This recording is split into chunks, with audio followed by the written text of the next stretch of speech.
Hello, I'm Annabelle Hoffman from the women's soccer team. As part of the 50th anniversary of the passage of Title IX, Hofstra has been featuring student athletes, coaches, and administrators to get their perspective.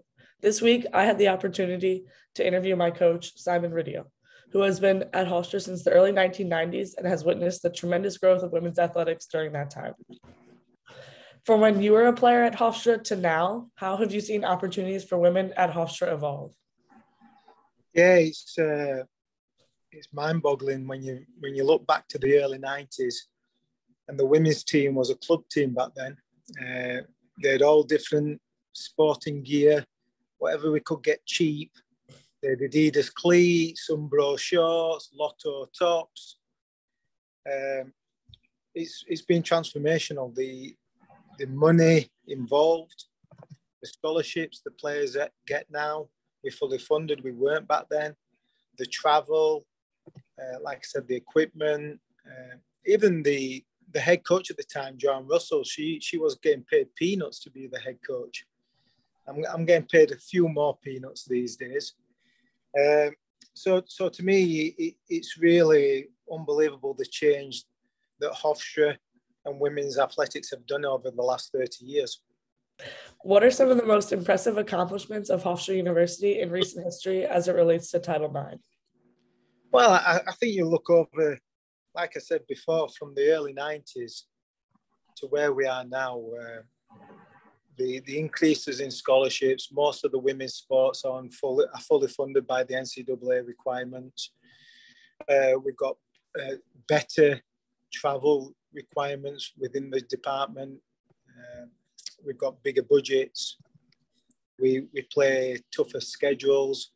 You've got to remember, back in the 90s, as a fledgling program, women's soccer couldn't find anybody to play us.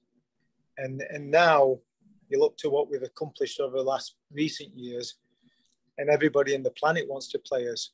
So I think the accomplishments from Hofstra's perspective are increasing in scholarship budgets, increasing salary budgets, facility upgrades.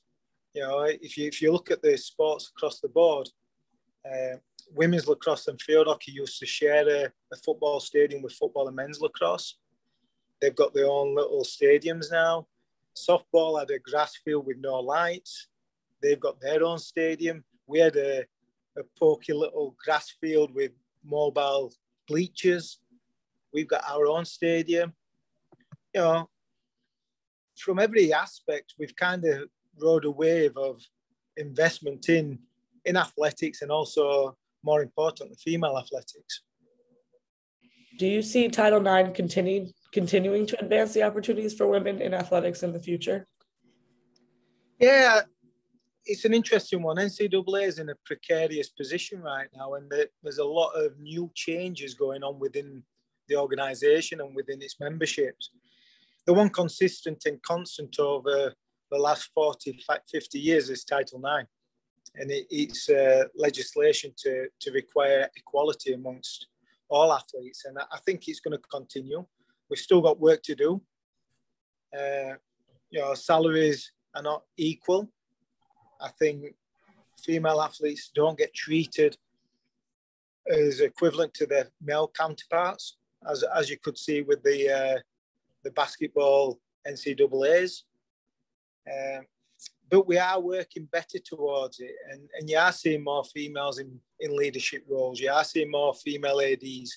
You are seeing more female coaches. You're seeing strong role models in fantastic positions now. Even Hofstra, we've got a new female president, which I think is fantastic. I think Title IX is at the forefront of all that. I think it's pushing the agenda of equality amongst the country, and I think it's going to continue. And I think it's worked fantastically over the last 30 years, and I think you're going to see more progression over the next 30. How important was it for you to press for improvements, not only to help your program, but also to be a role model for the young women you coach?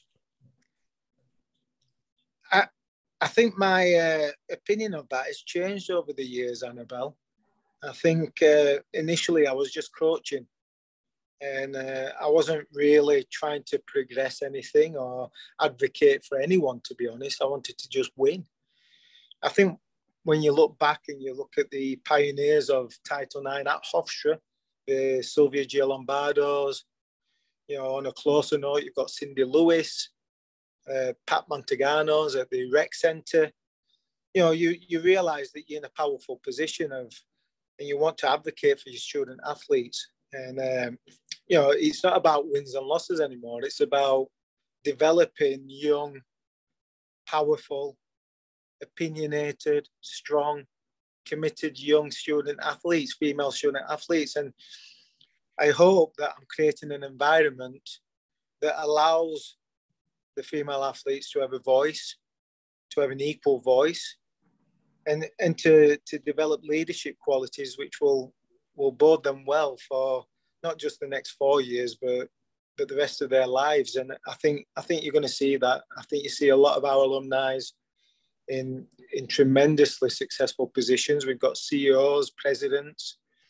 Erin McGee is a president of her own clothing company. Liz O'Brien, or Guskowski now, is a CEO of her own company. So I think you're seeing the fruits of that labour from everybody.